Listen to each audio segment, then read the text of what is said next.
నమస్సర్వేభ్య. సుశ్లోక సంస్కృత అనే శీర్షికన ఇప్పుడు మనం మరొక అందమైనటువంటి సంస్కృత శ్లోకం నేర్చుకుందాం. ఈ శ్లోకం భర్తృహరి రచించినటువంటి నీతి శతకంలోది. సాధారణంగా సమాజంలో 3 రకాల మనుషులు ఉంటారు. ఒకళ్ళు నీచులు, రెండోవాళ్ళు మధ్యములు, మూడోవాళ్ళు ఉత్తములు. నీచుడు ఏదైనా ఒక కార్యాన్ని లేక లక్ష్యాన్ని సాధించాలనుకుంటే అది మనం సాధించగలమా లేదా, సాధించలేమేమో అనేటువంటి అనుమానంతో అసలు ప్రారంభం చేయడు. మధ్యముడు ఉన్నాడు, అతను ప్రారంభిస్తాడు కానీ ఏదైనా విఘ్నం కలగగానే దాన్ని విడిచిపెట్టేస్తాడు.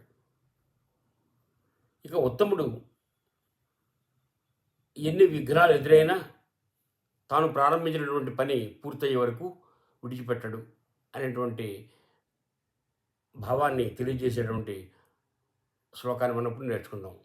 ముందుగా శ్లోకం చూద్దాం.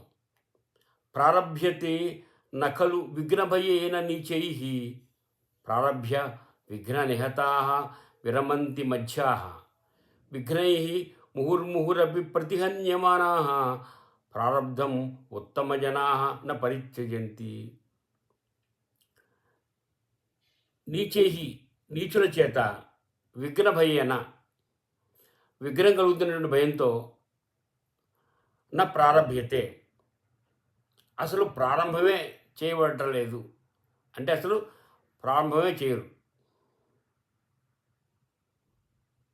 మధ్యాహ మధ్యములు ప్రారంభించి విఘ్న నిహతాహ విఘ్నముల చేత అడ్డగింపబడిన వారే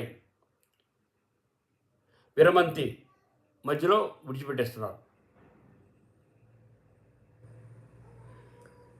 ఉత్తమ జనా ఉత్తములు